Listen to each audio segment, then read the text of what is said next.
shut the whole block down. Here comes trouble, homie.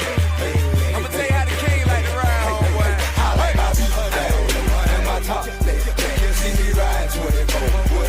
Hey, holla at you like you're getting wood. And you're talking that back. If you're real, sit high. Hey, yo, what the bitch? Good day, good evening, good morning, wherever you at, anytime that you're gonna be watching this. If you are a Punisher fan, you are going to enjoy this episode. Heads up, there will be spoilers. We will be going over Punisher One Last Kill. This is the I Snuck In Here podcast, and this is the Nuff Said edition. And me and my partner, some call me Quinn, we are about to dive in on the good, the bad, somewhat the ugly of this Punisher special that was recently debuted on Disney Plus. It's been some mixed reviews going around about it, but we're gonna dive into all of that. So, without further ado, where is the man of the hour? Hey man, I thought you was introducing John Bernthal or something, but I guess you're talking to me. Hey, what's up, my boy? What's going on? Oh man, just ready to dive into this one. This is one of those projects that I believe you and I could be out of context, but I think we both were expecting certain things with this. And I'm glad we didn't talk about any of this ahead of time. Yeah. So everything that we about to discuss is straight from the hip, straight from the from the holster. Yep. And I think we will share a lot of sentiments on Punisher One Last Kill currently on Disney Plus. Yeah. Yeah, I feel you. And like you said, this is us. We haven't talked about this at all. We both watched it. We haven't talked about it. I have a mixed bag of feelings on it. I will say first off, overall, without going into the details before spoilers, I will say overall I did enjoy it. So I didn't hate it. But there's some things we'll go into on it. I'll give it on a scale of 1 to 10. Let's both give it a scale of 1 to 10 first. On a scale of 1 to 10, I give it a 7, right at a 7. I almost will score it lower, but I give it a 7. But I'm not giving it a 7 because I didn't like it. But we'll explain more why I only give it a 7. Okay. I was around those numbers. You know what? I don't want to be critical. I'm gonna say like a 6.5. Okay. Hey, no, that's fair. I was teetering on doing that. But before we go into One Last Kill, let's previously on Daredevil Born Again, where we left the Punisher Frank Castle at there. So last time we saw this man, he was breaking out of this little entrapment camp that he had lured the security guard to him and was able to escape. That was the last time that we saw Frank Castle. Spoiler alert for Daredevil season 2. If you haven't seen it, he is not in it, which to me was a shocker. I was like, I thought he was going to show up at least once. I didn't expect him to be in it a lot, but for how they left it, I thought he was going to show up at least one time. What are your thoughts? I was disappointed that he wasn't in season 2, and now knowing it was a scheduling conflict because he was filming Spider-Man Brand New Day and Punisher One Last Kill during the same time they were filming season 2 of Daredevil Born Again. For some reason, though, it just seems like a Daredevil season is not complete if you don't have the Punisher and now even Bullseye in it, right? These characters have become such intricate characters within this series. It's almost as if like what's his name? the actor that played Daredevil, Charlie Cox. Charlie Cox. It's like Charlie Cox is you know 1A star, and 2A star is John Bernthal when it comes to the whole Right. Daredevil umbrella of all the seasons. based off how Frank escaped from that internment camp at the end of season 1, I'm thinking that the whole one last kill thing was gonna have something to do with going after the vigilante task force. I thought So it was going to be the Vigilante Task Force too. I'm yeah, like, okay, they're using his logo, so that's a no. Like, yeah. so that's one disappointing part I had, because I feel like you just walking around willy nilly using the Punisher's logo. There's got to be some retribution to that. Like, you just don't get to walk around doing that. And Yeah. they tried to frame you, make it seem like you was the one out there, killing vigilantes. So I was disappointed in that. But let's move on. Let's move on to one last kill and what it was actually about. So Disney plus Marvel, they announced that they were doing the Punisher One Last Kill. They was saying that it was a one-off. So you think it's one last kill? So you thinking it's John Bernthal's last hurrah to play this role for it. There wasn't too much information given out when they announced it. That's all they announced. It was going to be one last kill, and that John Bernthal had helped. I know he helped write it. Did he direct it too, or did he just write it? He receives writing and executive producer credit.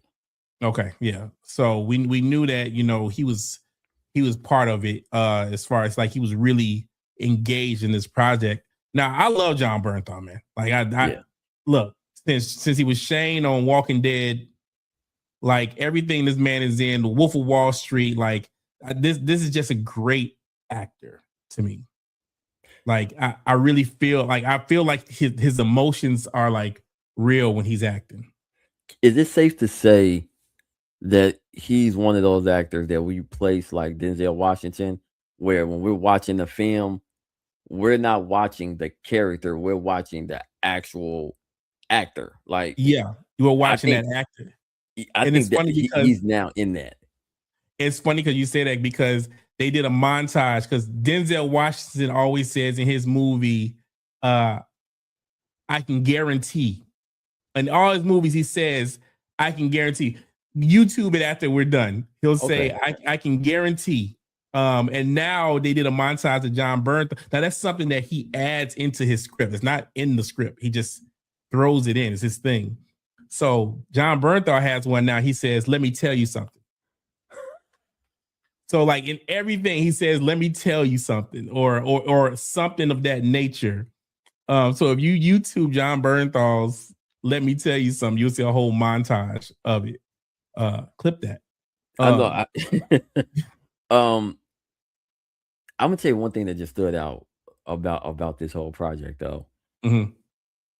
After watching it and knowing how involved he was in the project, it's almost as if like he wanted his Stanley Kubrick, A Clockwork Orange, or 2001 Odyssey. He wanted one of those pieces from his mind to be, to be looked at in this way. And I think we were on the right path with the project.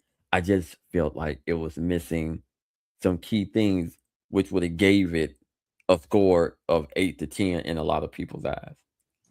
All right, so let's dive into the premise of the show. All right, spoilers right now. So essentially, what happens is Frank Castle, the Punisher, his mission is over with. They start off showing that he killed the crime family, the rest of the crime family, the Nucci family. He's killed all the members of the Nucci family, and those were the last people that had anything to do with the killing of his family. So now he doesn't know what to do with himself. He's a Marine with no mission. So his PTSD is really kicking in. He's seeing hallucinations, ghosts of his former Marines, of his children, of his I'm not ex-wife, it's his wife. And he's really like almost like psychotic, honestly. He's walking down the streets of, I don't know where they were in New York, but literally the worst part of New York, I guess you can possibly be. Violence is happening around him and he doesn't care. And he's to the point where he's ready to check out. Until let's give the whole synopsis. Until Ma Nucci, the head of the crime family who he forgot to kill, comes out of nowhere and says pretty much, "Hey, I know you're here. You forgot about me, and I've set a hit that's going to happen at 6:48 or something. Yeah, 6:48 today, and everybody's coming for you." That's the premise of it, of this show. What irked me when I first turned it on is that it's 44 minutes of actual footage. thank you. And I'm like, if this is a one-off, you got to give me 2 hours. If this is a one-off and it's going to be done, you have to give me 2 hours. 44 minutes is not enough to tell this story. And when it was done, I felt it was unfinished. Okay, you got it. You take it from there. No, bro. You bullseye for the rest of this episode. Because that was 100% spot on. It wasn't enough. It wasn't long enough. I had an issue with the timeline. I don't know where are we in the timeline of Daredevil Born Again season 1, season 2. Is this right before Avengers Secret Wars? Is this right before he decides to now be a crime fighter from like we saw in the trailer of Spider-Man Brand New Day? That was the first issue I had. I don't know where exactly does this fit in the timeline of the MCU, right? So that's one. 2, I understand the whole PTSD thing, and like, you know, the illusions and stuff like that. But I just felt like we've seen that story in season 2 of the Netflix Daredevil. We've seen it in season 1 of Punisher. We saw it in season 2 of Punisher on Netflix. So that was a little bit redundant. And then we had Ma Nucci, my girl from Who's the Boss, right? The actress from Who's the Boss played the mob mother, the last one alive. After he went on this amazing John Wick style killing spree, he looks at her in the car and she's with her driver, and like they give each other this look, and it's like, does it mean it's over? Does it mean, oh, I'm going to get you later, Frank? I don't know. I don't know what, like, I just felt the action was an appetizer when I thought we were about to get like a full 3-course meal. Yeah, I don't want to get to her. I want to dive into Ma Nucci. I want to dive into Ma Nucci because of a couple things. But before we do that, let me do one thing first. I want to go through, because you kind of just talked about it. So we see him and he's going through like mad PTSD when we first meet him. And I kind of feel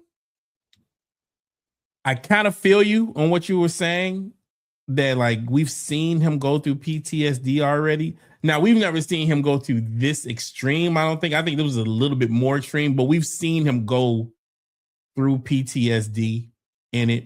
And again, like I said, I really rock with John Bernthal. Like, I believed him when he had it. He says something, and I'm gonna go a little. I'm gonna talk about something I went through real quick. It's in and out, but you know, people go through some bouts of depression every now and then, right? And I remember he said something when he was sitting at the cemetery. He just says, when he was about to do his thing, I'm not going to say it because I don't want to mess up our YouTube algorithm. Okay. But when he's about to go to the upper room, he says, I'm tired. I'm tired. Mm. And I've said those words before. And I was like, holy shit. Like, I know exactly what this man is like. I felt him saying that, like, I'm tired. And like, he just said it with so much emotion and passion. I was like, bro, I'm like, this dude's shooting for an Emmy with his performance on Frank Castle. He's shooting for it. Like he's really going through it. When he cut the Marine tattoo with the knife, like I'm like, golly. Oh, I forgot about that. Yeah, and then the hallucinations is like, is he seeing? I knew the Marines in the room weren't there, but what's his best friend's name? Wait, the black guy? Black guy. Not Carl. It's not Carl. It starts with a C though, but whatever his name, I gotta figure that out. Anyways, there's that one scene where he meets him in the street, and I'm like, oh, he's there. He finally showed up. But then he starts talking like, "What? You ain't got a mission anymore, Marine." I was like, "Oh, he's hallucinating again. Like he's not there." And then when he saw Karen, and he was like, "Are you here? Like, are you here?" When he's hugging her, he's like, "Are you here?" And she's like, "Yeah, I'm here." And I was like, "Oh, she's there." And then he said, "I'm always here." I'm like, "Oh, she's not there. She's not there." Can I ask something right there? Yeah. I know it's kind of like sideline, but do we believe that Miss Karen Page? Do we believe that Daredevil is just the rebound, but she really wants to be with Mr. Castle? I hate that she's with Daredevil and not with Frank Castle. Her and Frank Castle's relationship flows so much better. I believe it's so much more than her and Charlie Cox. I think that feels so forced to me, making them in love. Charlie Cox, Daredevil, has had a new love interest in every season that he's had Daredevil. He had Rosario Dawson the first season. He had Elektra the second season. Karen came, I guess, what, the third season a little bit. Yeah, Right. and then the psychiatrist lady, The psychiatrist in season season 1. of yeah. It feels so forced that they making them like madly in love. I'm like, come on, it's not necessary. You know, they going to season 2 of Daredevil Born Again. There was a scene that they briefly touched on that topic when Karen was finally like, "Oh, I get why Frank does what he does," and you saw that friction between her and Matt when she was saying, you could end all of this if you just do what needs to be done. And he said something along the lines of, "That's not you talking. That's Castle talking." And she's like, "Well, maybe he's right." And right then and there, as a man, he knew, oh, my girl really rock with that dude. If Another that dude, point, go ahead, bro. Another point, when she's in jail, and the psychiatrist chick is interrogating her, and she's like a stone. I'm cool until she brings up Frank Castle. Mm-hmm. Frank Castle's what like takes her out of her mode. That is her person. Like, I don't know why they trying to make it seem like Daredevil is her person. Like, I just don't get it. I think they're going in that route because Frank, even though Karen Page is a safe space for him, he is not going to allow himself to be in love with her, because the fear of losing someone that he's in love with again is probably too much. Like, it won't, how you brought up the part that he said, like, "I'm tired." If something happened to Karen Page, he wouldn't have any type of border anymore. He's stepping fully out. I wish she was actually in this project, One Last Kill. Yeah. It just felt like, man, it felt like this. It felt like he wanted to go in one direction, and Disney said, "Hey, you're trying to do something with $100, but Right. we're only giving you $38. We're gonna give you $38.50. Now go Yeah, do what you for want to do. you being loyal and leaving your schedule open over the last 10 years. Yeah. We're going to give you this one. This is that hey, attaboy, good job. You're a team Yeah. player." And it just felt like, it just wasn't complete. And I read an article on Deadline.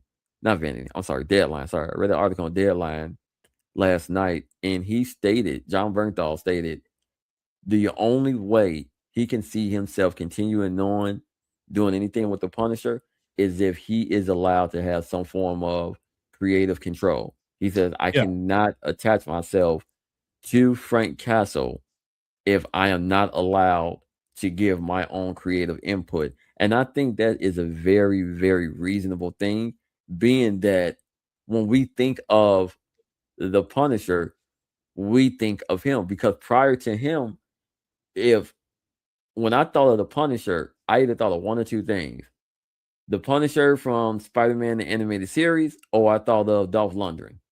Right? You That don't was think it. of Jane? What's his name? Thomas Jane. Thomas Jane. Y'all like that one? No, dude, because he was like a gigolo, like flinging his thing around in that one TV show. I forgot what it was That called, was but Hung. It was called Hung, but okay, right. Hung So came later though. right, but it's like it's when I think of it, like, it already infected my mind. And we had a good Punisher film in 2008, Punisher Warzone. That was a great film, but it Yeah. was slept on because Lionsgate did not want to pay to promote that film in theaters nationwide. So it got a cult following in the early days of on-demand filming and DVDs. But John Bernthal is the Punisher.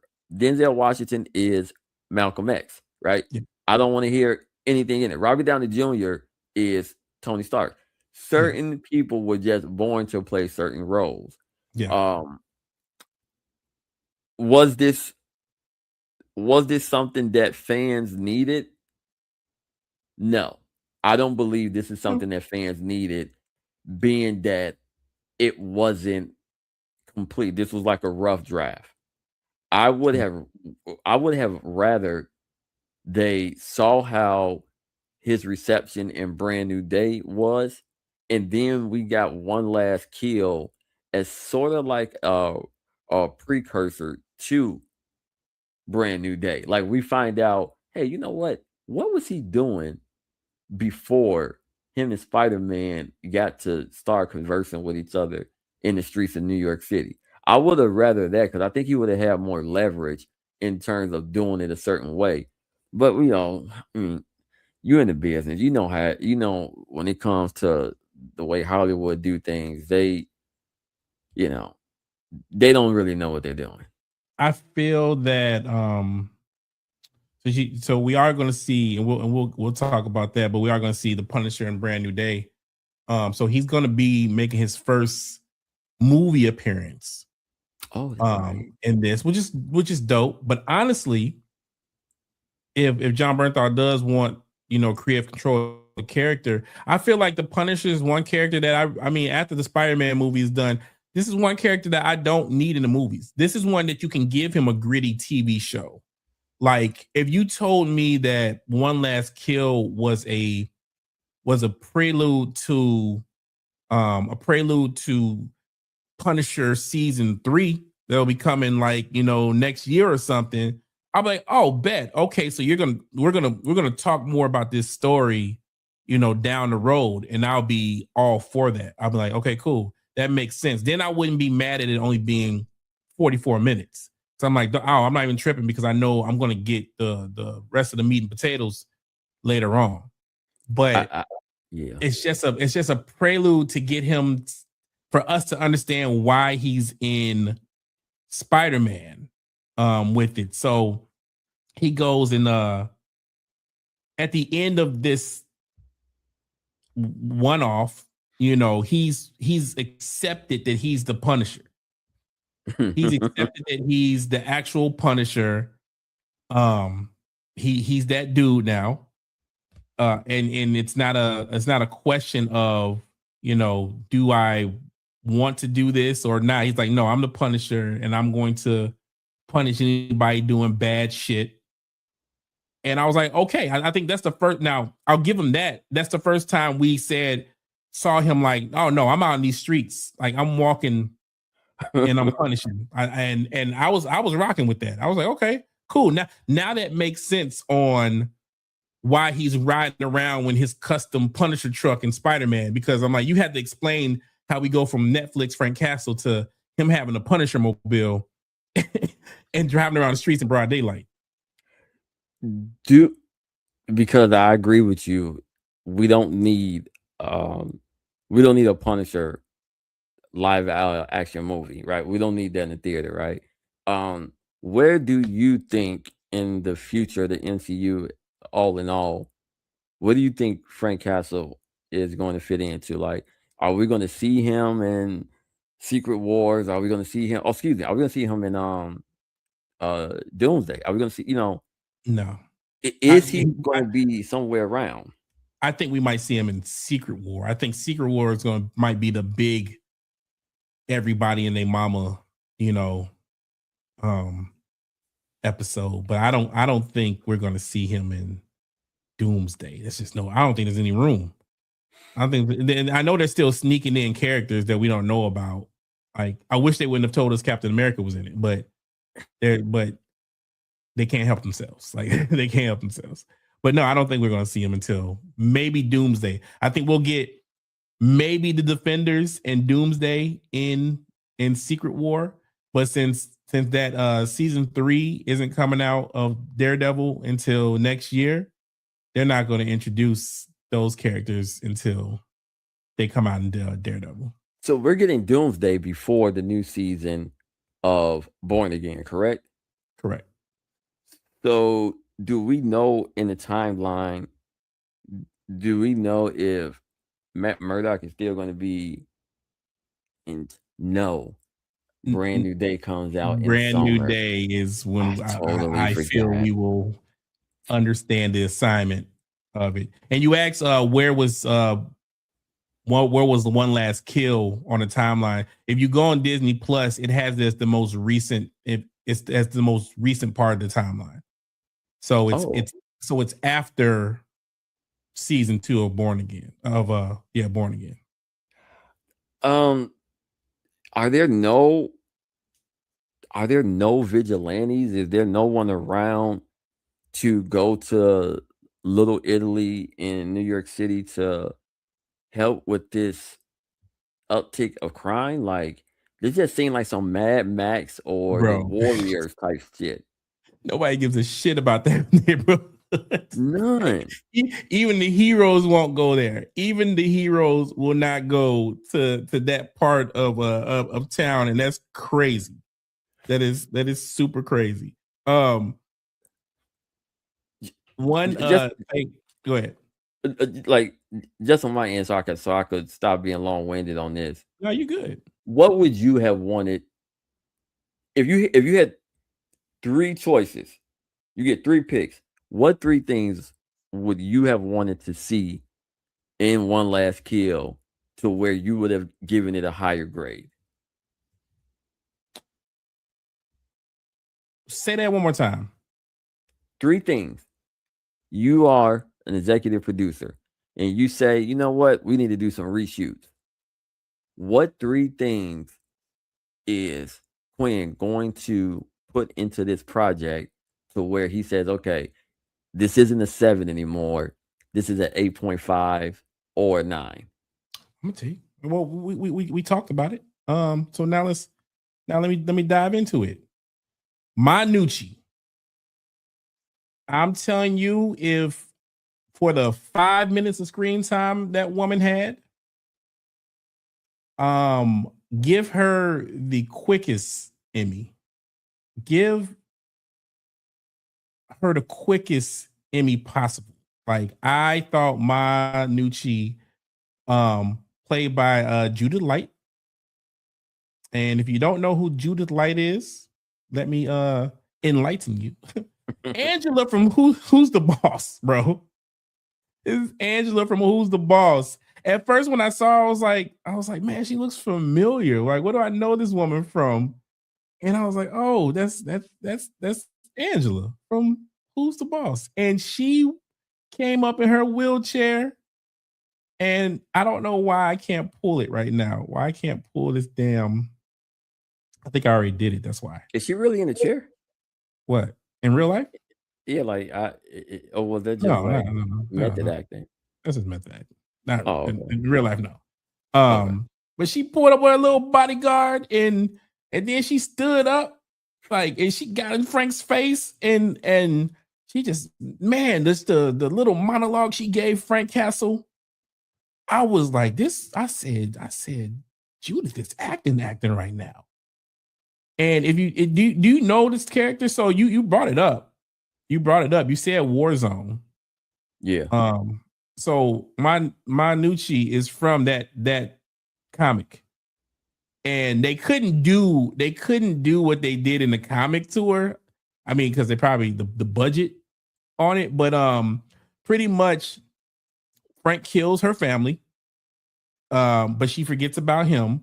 So she sends the Russian, who's in the Thomas Jane Punisher, sends the Russian after him, and he ends up killing the Russian. And he sends more people. She sends everybody to him, and they chase him into the Central Park Zoo. And Frank opens the polar bear cages, and the polar bears rip scalp her pretty much. That's why her face looks like that in the picture. They scalp her and they eat her limbs off. So she's just out here still menacing in her wheelchair, but she has no limbs. She's got no arms, no legs, and she's still getting that old boy. That he has to come to her mansion. He sets it on fire. She's still coming at him. She's crawling somehow towards him. Frank Castle drop kicks her back into the damn fire. That's how she dies. It's a crazy ass comic. It's a crazy ass comic. Like, it really is. But like, when they said when they announced that they had hired her to be Manucci, I was like, oh, they about to really go in. This is a dope ass storyline. And I was like, what are they going to do with it? But then they left it with her driving away in a car, and that's it. I'm like, oh, you wasted a whole fucking. That's why I want another season. Like, if you give me a season of The Punisher based on this, and I'm with you. Could that still be in the cards? It could be. Okay. It could be. They have to finish the story, man. That's why I have it at a low 7, because you didn't give me a full story. Now that's one of the items or matters. What are the other two? That's one. All right. So you got to give me that. I love the violence in it, but I felt like it was John Wick wearing the Punisher. It was John Wick 3 or 4, whatever the last John Wick was, and in Little Italy. And it was just, I'm like, I've seen this before. It was good, but I'm an action person, but I'm more of a story person first. I need you to give me a story and then just say, okay, but then I got some good action scenes in it. It was just, it started off slow. I think it was like probably like 10, 15 minutes of the PTSD thing. And then after that, it was just stabbing, kicking, stabbing, and that was it. And also, where everybody get all these axes from? Did you count how many axes was in this movie, man? Like, people just walk around with axes. You know what? I can't believe I'm just thinking about this right now. He walking around the street, and it was even on the news that Frank Castle is out walking around. Yeah. He going to go back coffee. I mean, but think about it. And look at that neighborhood. They was running the police out of that neighborhood. So if you gonna hide in plain sight anywhere, that particular part of town is where I would do it. Cause shit, the police ain't checking on us. Okay. They're not checking on us. And then they had old boy from The Wire, Bubs from The Wire. And I'm like, damn, that's it. That's all you're gonna use him is for a little shop owner, and then it's an unfinished story. That's my last thing. So they wasted Manucci. It was too John Wickish with not enough story, and they wasted. Yeah, they wasted the story. That's my issues with it. You brought up the John Wick thing, and it's like they killed that old Marine. They killed his dog. So when they did that, I'm like, okay, man, like you have to know people are going to say that this reminds them of John Wick. Like John Wick, yep, the dog. Like I know you know not what? his dog, but Yep. I didn't actually put it together until you just said it, and I'm like, damn, yep. John Wick, and then you killed the whole damn dog. So is it worth watching? Yeah, it's definitely worth watching. Could it have been better? Absolutely. Did we need this right now? No, not in my opinion. We didn't need it right now. Do we need more Punisher in the MCU? Yeah, but as you stated, we need him in micro doses. We don't need him oversaturated. Yeah, I think they just wanted to bridge how we had to get from him being in that cage in Daredevil to now he's in Spider-Man. So they had to give us something to say, oh, okay, that makes sense. Now, to people that don't watch the TV shows, which is a lot of people, it doesn't matter. It doesn't matter. The Punisher is just in the Spider-Man movie. It is what it is. Who cares? But for the people that are watching the TV shows, this is just a little nugget. It was like, okay, look, now you know why the Punisher's there and he's suited up. My last question is, though, before we wrap, who's out here giving Frank Castle fades, though? Because he's like, hey, I gotta go punish, man. Fade me up. Like, dude was crispy. Dude was crispy. He had the John B. Dominican Day fade. I'm talking about my boy came out. He came out like he was fresh from getting a divorce and back on the scene looking for a young back joint. on the scene, bro. He's back on the scene. He's like, I gotta go punish some bitches. Like, fade me up. Fade me up. And he had the Beijing and the beard because you know that was a little bit too black. It was like jet black. Bro, that was jet black. That's what I'm saying. Like I was like, who out here fading the Punisher up? Like, that's shit that you don't think about because we ain't supposed to think about it. Just whatever. Like how superheroes get all this money. I mean, MCU made it pretty easy because they just put it. Tony Stark bought everything for everybody. But like, something I be thinking about shit like that. I was like, how you get all this shit and all these weapons and all this armor? And like, where do you get it from? And one more last thing. Shout out to the motherfucking video game behind you playing nothing but the Punisher. I need that cabinet. I need to, when we get offline, I need to know where you got that cabinet from, and I need it. Does that have multiple games in it? Yes. Yeah, I need that. I'm gonna need that. Yeah, and this game, it came out in the late 80s, early 90s, but I would say that this game was definitely ahead of its time. Yeah. And it's fun as hell to play because you could be the Punisher or Nick Fury. Yeah, ain't nothing greater than picking somebody up, shooting them in the face, and then one of the hookers running after you, and then you can shoot her in the leg, and then you can go pick up a turkey and get a full life. I love playing this game. That's dope, man. Hey, well, we coming to the end. What's your final thoughts? Final thoughts is for us to get the season 2 finale of Born Again and Punisher One Last Kill, for us to get both of those within a 7-day time frame, it was a good sign that the MCU is starting to get back on track. I would say that this is one of their better projects in the last couple of years.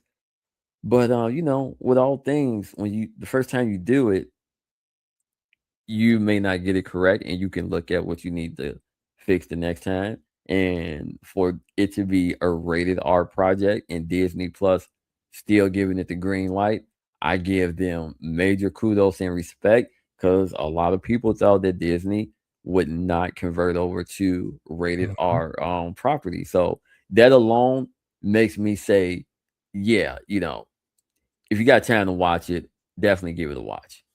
Give it a watch. Yeah. Yeah. I'll wrap it up. Yeah, I think ever since Disney said they was cutting out some of the fat, not a whole bunch of these TV shows everywhere left and right. Like, please don't ever give me anything like She-Hulk again. And I'm pissed off because I love She-Hulk, but I like that monstrosity of a show. Don't give me any of that like BS. People aren't watching the TV shows and then going to the movies to see the TV show. People, like, you were losing a lot of viewers trying to force people to watch TV shows. So, but I do like this. This is just something that, like I said, bridges the gap. Like, it just bridges the gap. And if you want to watch it, you can, but you don't have to. It's not a necessity to go watch Spider-Man. So I think things like that are important. So this is definitely getting on track with that. But give me more Punisher, man. Give me more Punisher. Let John Bernthal do his thing. I think he has a good grasp on the character. And that's it, man. Hey, we actually went 40 minutes on this. I thought it was only gonna be like 25, but we went 40. And we had to cover a few more things. Just a heads up. There's two episodes that everyone needs to be on the lookout for that we're doing. One is, what famous person, either alive or dead, deserves their own biopic film? Yes. This is something that Quinn asked me the other day when we were talking about the Michael film. And I think it's going to be a surprising list. So, everybody that's watching this, please chime in, leave comments in terms of who you think should get their own biopic film. And we're going to go over some of those picks along with picks that we chose. And the second thing is, we're going to be reviewing the new Mortal Kombat 2 film. And I was late to the party. That's the reason why we haven't turned in our review yet. But that will be dropping sometime next week. Bet them up. Hey, I'll leave it at that. Hey, thank y'all for tuning in to the Nuff Said, the Punisher One Last Kill edition of the I Snuck in Here podcast. We thank y'all for sneaking in. And when you sneak out, don't get caught by the cops. Peace.